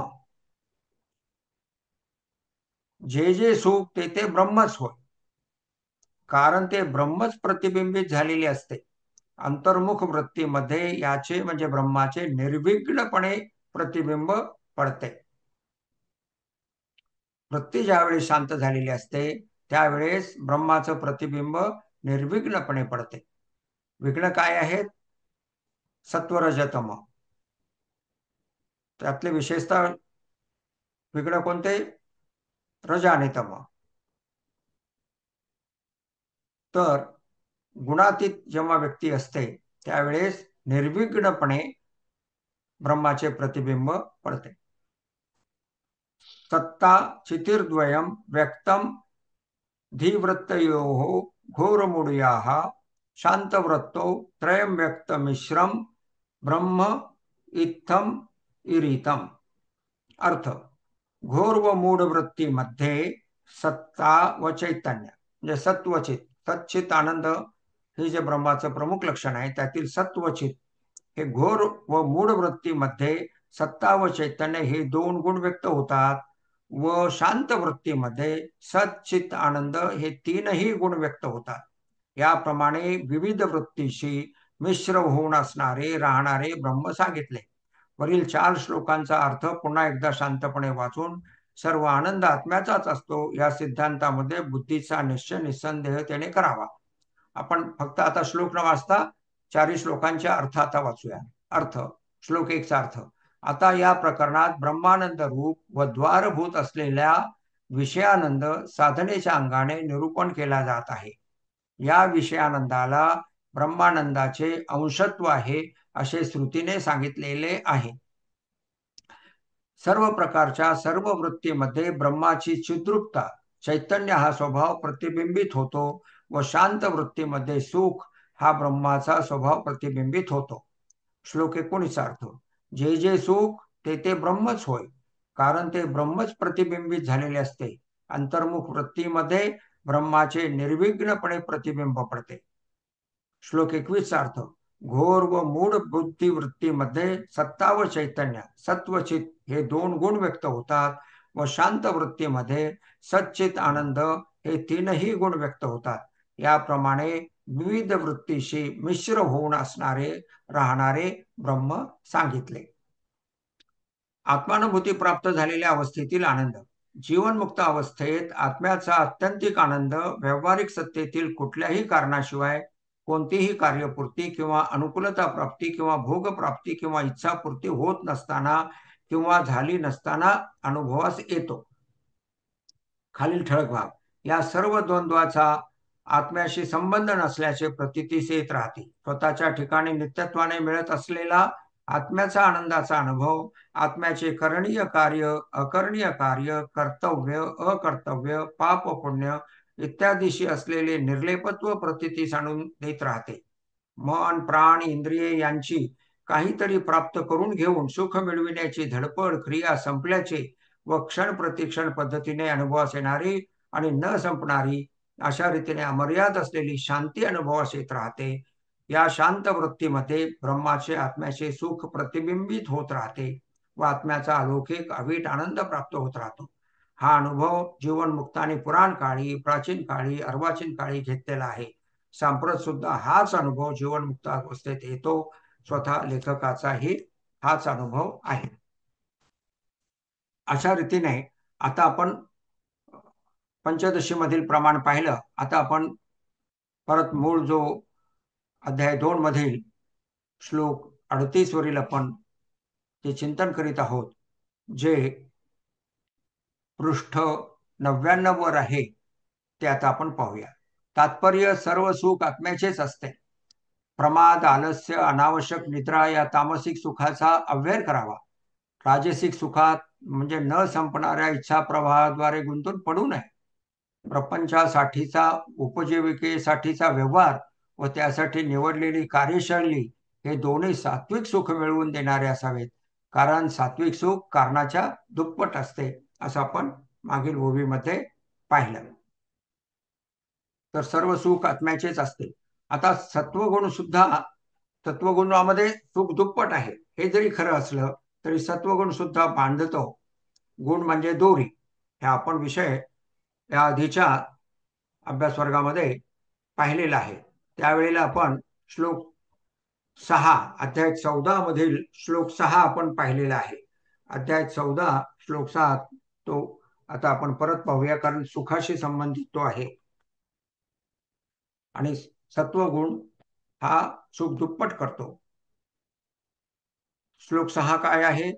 तत्र सत्वम निर्मलत्वात् प्रकाशकम अनामयम सुख संगेन बध्नाति ज्ञान संगेन चानघ. अर्थ काय आहे? सत्वगुण निर्मल आहे. रज व तमो गुणाप्रमाणे त्यात मलिनता, बंधाची दृढता नाही. रज व तमो गुणात जसे आवरण विक्षेप शक्तीचे प्राबल्य व जी उपद्रव क्षमता आहे, तशी ती सत्वगुणात नाही. या अर्थाने तो उपद्रवरहित म्हणजे अनामयम आहे, दोषरहित आहे. आमय म्हणजे शब्दशः अर्थ रोग, अनामयम म्हणजे दोषरहित, उपद्रवरहित आहे. तो रज व तम गुणाप्रमाणे उपद्रवकारक नाही. सत्वगुण प्रकाशक आहे, अर्थात तो आत्म्याजवळच आहे, आत्म्याजवळ नेणारा आहे. सत्वगुण मनास संचलरहित करून सुख देणारा आहे, ज्ञानप्रदायक आहे. तथापि सात्विक असलेले पण कारणपरत्वे असलेले सुख आणि त्रिपुटीद्वारे प्राप्त केलेले व्यावहारिक तसेच आत्म्यासंबंधीचे वृत्त्यात्मक शब्दज्ञान, आध्यात्मिक परोक्ष ज्ञान हे दोन्ही क्षीण असले तरी बंधच आहेत. ज्ञान कसा बंध आहे ते आपण मागे पाहिलं. माऊलींची ती खूप विशेष असलेली ओवी परत परत वाचावीशी वाटते, ती परत वाचतो. या श्लोकावरील ओवी, ओवी 149. मग ज्ञाने चढफडी, जाणीवेचे खुरखोडी, स्वयं सुख हे धाडी हातीचे गा. गायींचा कळप गावात परत येताना जसा स्वतःच्या खुराद्वारे उडविलेल्या धुळीने भांबवून जातो, त्या प्रकारे हे ज्ञान मी मिळविलेले आहे असे आत्मश्लाघारूपी आत्मश्लाघारूपाद्वारे तो धडपडत राहतो, चाचपडत राहतो आणि स्वतःस प्राप्त असलेल्या, जवळच असलेल्या सुखापासून तो दूर दूर जात राहतो. आता इथे सत्वगुण जरी सुखदायक असला तरी पण ते सुख कारण परत्वे असते आणि बंध निर्माण करणारे असते. ज्ञानाच्या बाबतीमध्ये पाहिलं की काय, सुख संगेन बदनाते ज्ञान संगेन चाणग. तर त्यातलं ज्ञान संगेन चाणग, ज्ञानाद्वारे बंधाची प्राप्ती कशी होते ते पाहिलं. आता सुखाद्वारे बंध कसा होतो तो पाहूया. सत्वगुण जरी सुखप्रदायक असला तरी पण ते सुख कारण परत्वे असते आणि बंध निर्माण करणारे असते. कारण परत्वे नसलेल्या नित्य आत्मानंदाच्या प्राप्तीसाठी गुणातीत होणे आवश्यक आहे. सुख व ज्ञान यापैकी आध्यात्मिक शब्दज्ञान सत्वगुणाद्वारे कसे बांधते ते आता आपण ओवीद्वारे पाहिलं. सुख कसे बद्ध करते ते माऊली स्पष्ट करतात. कुठे? ओवी 199 मध्ये. ओवी 199 पाहूया. काय आहे ओवी 199? तैसे रजतमे हारवी. अध्याय 14, ओवी 199. तैसे रजतमे हारवी, जय सत्व माझो मिरवी, ते जीवा करवी म्हणवी सुखिया नामी. मी सुखी आहे ना असं ते जीवाकडून म्हणून घेतं. मी सुखी आहे असं जीवाकडून म्हणून घेतं. कारण परत्वे जेव्हा सुख त्या व्यक्तीस प्राप्त होते तेव्हाची ही अनुभूती ह्या ओवी सांगितलेली आहे. अर्थ पाहूया आपण. सात्विक सुख हा बंध मी सुखी आहे या अनुभवात बांधून ठेवतो, जो स्थित प्रज्ञावस्थेत निवृत्त झालेला असतो. जेव्हा रजोगुण व तमोगुणा जिंकून सत्वगुणाचा उत्कर्ष होतो तेव्हा जीवा सुख होते व तो मी सुखी आहे असे सांगून मिरवत असतो. ते जीवा करवी म्हणवी सुखिया जो मी, सुखिया ना मी सुखी आहे असे सांगून तो मिरवत असतो. अशा रीतीने आत्मानुभूती प्राप्त होईपर्यंत साधना अवस्थेत असताना सत्वगुण व सत्वगुणाचा उत्कर्ष प्रस्तुत ओवीवरील परिच्छेद 5 मध्ये आपण थोड्या वेळापूर्वी पाहिला. ती ओवी काय होती? सात्विकाशी दुणे वरीही लाभ.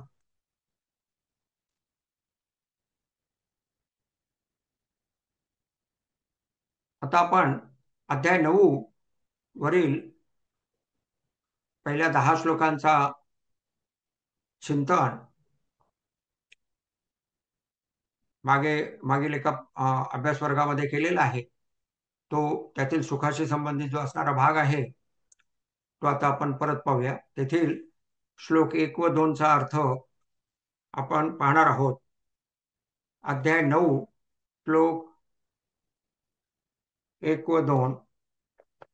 श्लोक 1 चा काय अर्थ आहे? भगवंत म्हणतात, माझ्या गुणामध्ये दोष दृष्टी नसलेल्या तुला, अर्थात माझ्या कृपा सामर्थ्यामध्ये निसंशय व पूर्ण निष्ठा असणाऱ्या तुझ्या भक्ताला हे परम गोपनीय विज्ञानासहित ज्ञान, म्हणजे ज्ञान व ते अनुभवास आणून देणारे विज्ञान, आध्यात्मिक ज्ञान व त्या ज्ञानाचा अनुभव, ज्ञान व विज्ञान यामधील फरकासह सांगतो, जे जाणल्यावर अनुभवास येऊन तू दुःखरूप संसारापासून मुक्त होशील.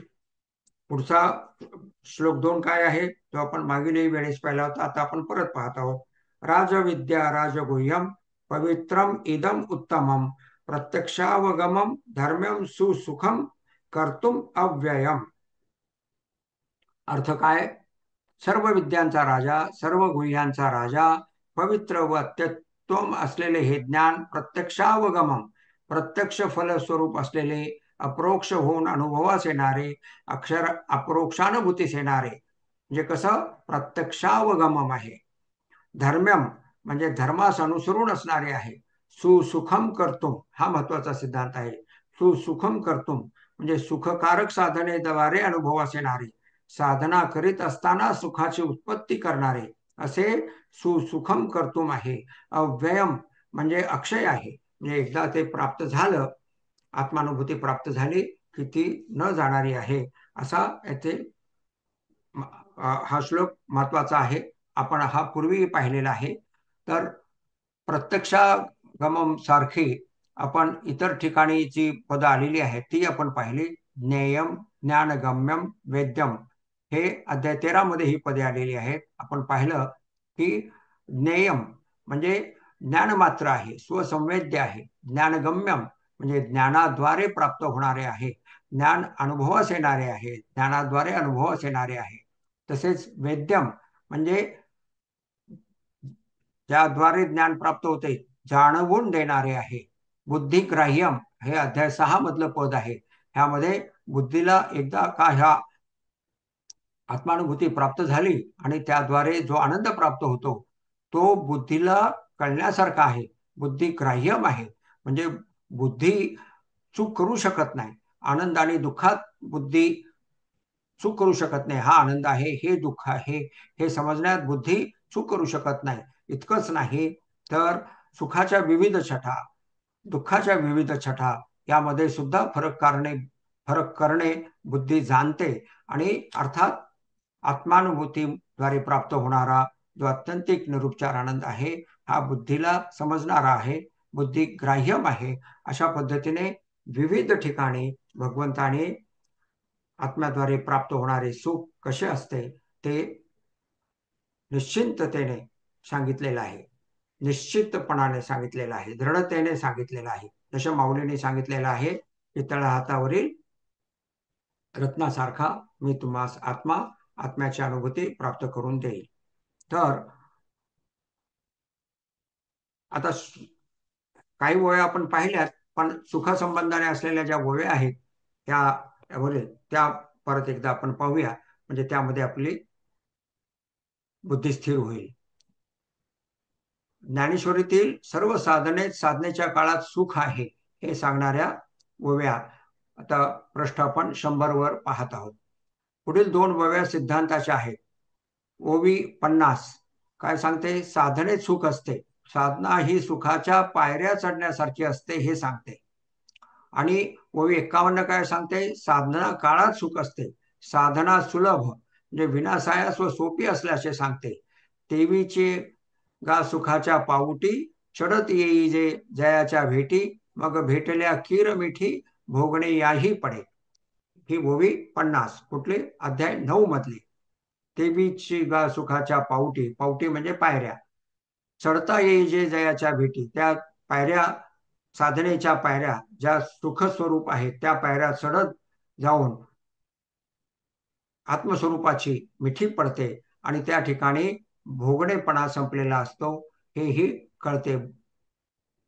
नेहमीच्या भोगण्यात म्हणजे भोगणेपणा असलेला भोगता वेगळा व कारण रूपाने वेगळे असलेले भोग्य, अशी भोगता, भोगणे, भोग्य अशी ही त्रिपुटी अस्तित्वात असते. ही त्रिपुटी संपलेली आहे असे ज्यावेळेस आत्म्याचा अनुभव येतो त्यावेळेस लक्षात येते. परिभोगाची ऐली कडिये मेरे, चित्त उभे ठेले सुखा भरे, ऐसे सुलभ आणि सोपारे, वरी परिब्रह्म. ओवी 51 अध्याय 9. ठीक आहे, आत्मानुभूती प्राप्तीनंतरचं सुख कसं आहे ते आपण पाहिलं, पण तिथं दुर्मिळ आहे. मग काय? तर सुसुखम करतो म्हणजे साधना काळातही सुख आहे. आणि ते कसं? परिभोगाची ऐली कडिये मेरे, चित्त उभे ठेले सुखा भरे, ऐसे सुलभ आणि सोपारे, वरी परिब्रह्म. आत्म्याच्या सुखानुभवाच्या अलीकडच्या काठावर अर्थात ज्ञान, ध्यान, कर्म, भक्तियोगाची साधना करताना साधनेत निष्ठा, विश्वास वाढून साधनेत जेव्हा चित्त स्थिर होते तेव्हा सुद्धा ते सुखाने भरून जाते. आत्मस्वरूपाची प्राप्ती करून घेणे असे सुलभ आणि सोपे आहे. आत्मानुभूतीमध्ये सुख उपलब्ध करून देण्याव्यतिरिक्त अजून एक गुण आहे. आत्म्याचा अनुभव एकदा प्राप्त झाल्यावर आत्मा अनुभवत राहणे ही अवस्था नाहीशी किंवा कमी होत नाही. अर्थात आत्मा सतत अनुभवास येत राहतो. शिवाय आत्म्याचा आनंद कधी विटतही नाही. असे ओवी 52 मध्ये सांगितलेले आहे. ती ओवी 52 वाचूया. पैगा आणिकही एक याचे, जे हाता आलिया तरी न वचे. वचे म्हणजे कमी होत नाही. आणि अनुभविता काही न वेचे म्हणजे खर्च होत नाही. वेचे म्हणजे खर्च होत नाही. वरी विटेही ना म्हणजे अविटही आहे.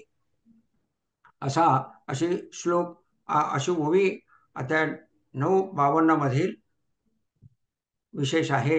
आता ओवी 55 आत्मानुभूती सुखोपाय सुगम्य आहे ही सांगणारी ओवी 55 जी आपण आधी पाहिलेली आहे. परत पाहूया. तरी पवित्र आणि रम्य देवीची सुखोपाय सुगम्य आणि सुसुखम परमधर्म्य वरी आपण पा जोडे. ते प्रत्यक्षावगम प्रत्यक्ष अनुभवास येणारे ज्ञान रागद्वेषादी विकारांच्या निवृत्तीद्वारे पवित्र करणारे, वाचण्या ऐकण्यासाठी रम्य असणारे, तसेच सुखकारक उपायाने म्हणजे साधनेद्वारे सहजतेने प्राप्त होणारे आहे. ते ज्ञान समजण्यास अनुभवण्यास सुलभ सोपे असून आपल्यालाच आपल्या ठिकाणी आत्मानुभूतीद्वारे प्राप्त होणारे असते. निरुपचार अमर्याद आनंद मिळवून देते. साधना करीत असताना साधना सिद्धी जाईपर्यंतच्या काळात सुखाची उत्पत्ती करीत असते. म्हणून ते ज्ञान सुसुख म्हणजे सुसुखम कर्तुम आहे असं माऊलीने स्पष्ट केलेलं आहे. आणि ओवी 48 प्रमाणे जन्म मृत्यू चक्र संपविणारे, ओवी 48 प्रमाणे जन्म मृत्यू चक्र संपविणारे आणि धर्माचे निजधाम देवीचे उत्तमाचे उत्तम पै जया येता नाही काम जन्मांतराचे असं माऊलीने ओवी 48 मध्ये स्पष्ट केलेलं आहे. आत्मानुभूती प्राप्तीनंतर जीवन मुक्तावस्था प्राप्त झाल्यानंतर जन्म मृत्यू चक्र संपते. तसेच धर्माचे राहण्याचे घर असल्यामुळे परमधर्म आहे. विशेष म्हणजे ते ज्ञान आपल्याशीच म्हणजे आत्म्याशीच आपल्याला जोडलेले ठेवते, अर्थात नित्य राहते. वरी आपण पा जोडे असं ओवी 55 मध्ये सांगितलेलं आहे. साधना सुखोपाय सुगम्य आहे, पण त्या केल्यानेच आत्मानुभूती प्राप्त होते. आत्म्याच्या अन्यथा श्रवण व वाचनाद्वारे शब्दज्ञान वाढत राहते. त्यामुळे सिद्धांत समजला चला पुढे हे बरोबर आहे, पण साधना समजली चला पुढे हे काही बरोबर नाही. साधना केल्यानेच सुखवृद्धी होते साधना काळात आणि साधना सिद्धीत जाऊन नेहमीसाठी आनंदाची प्राप्ती होते. सुखाची उत्पत्ती कशी होते आणि दुःख कशामुळे जाणवते हे समजून घेतल्यानंतर प्रस्तुत ओळीकडे आपण परत वळूया. प्रस्तुत ओळी अध्याय 2 ची ज्यावर आपण चिंतन सुरू केलेलं आहे ते काय आहे?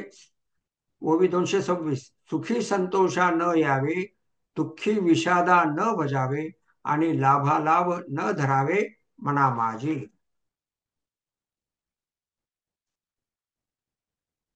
ज्याप्रमाणे अनुकूल घटना घडलेल्या क्षणाचा मनाद्वारे संपूर्णतः स्वीकार केला जातो, तसे नेहमीच वर्तमान क्षणाचा भूत भविष्यात भरकटत न जाता संपूर्णतः स्वीकार करीत जावे. प्रस्तुत क्षणातील वर्तमान क्षणातील घटना प्रतिकूल असली तरी त्या घटनेचा संपूर्णपणे स्वीकार करावा. त्यामुळे हे का घडले, माझ्याच बाबतीत का घडले, असे घडण्याऐवजी तसे घडावयास हवे होते इत्यादी वृत्ती प्रवाहात दुःखाच्या आवेगात वाहत जाणे म्हणजे ओवी सांगितल्याप्रमाणे विषादास भजत राहणे घडत नाही.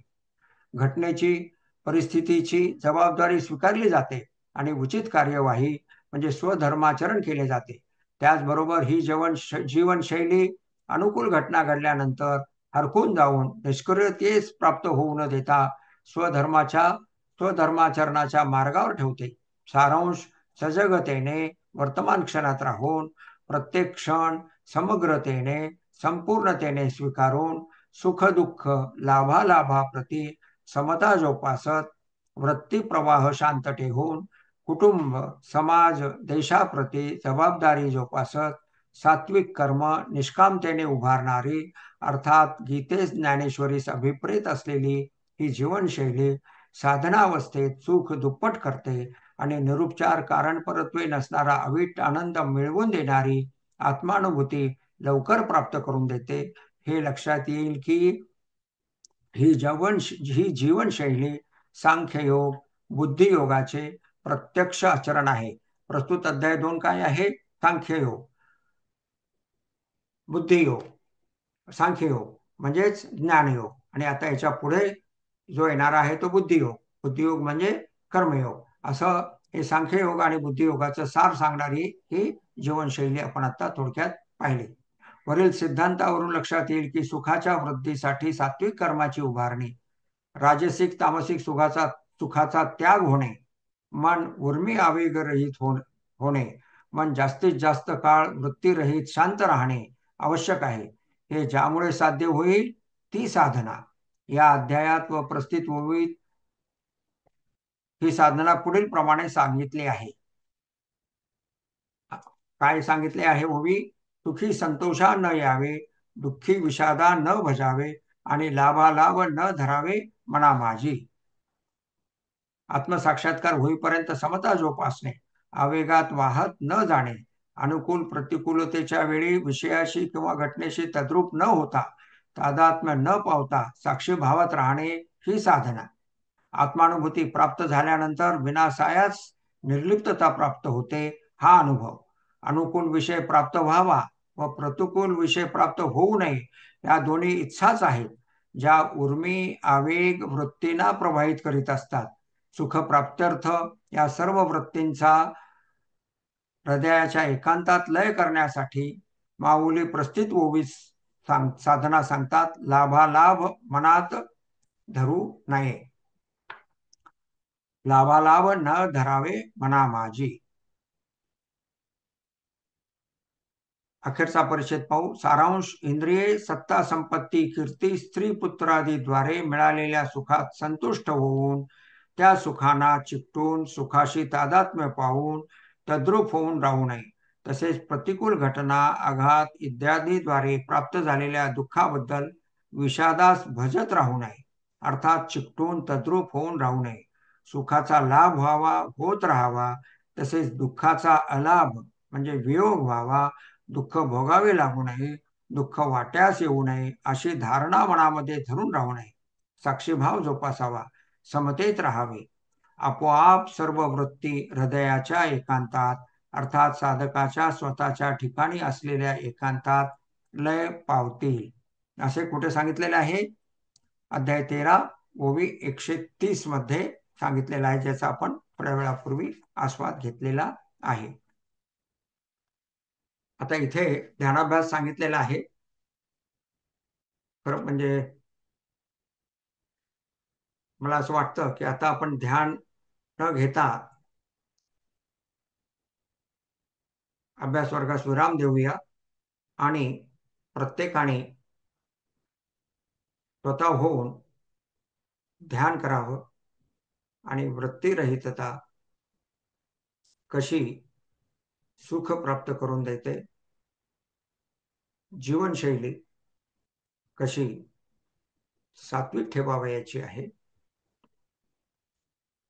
तमोगुणाचा अव्हेर करावयाचा आहे, सत्वगुणामध्ये अधिष्ठित व्हावयाचे आहे, जे दुप्पट सुख प्राप्त करून देते.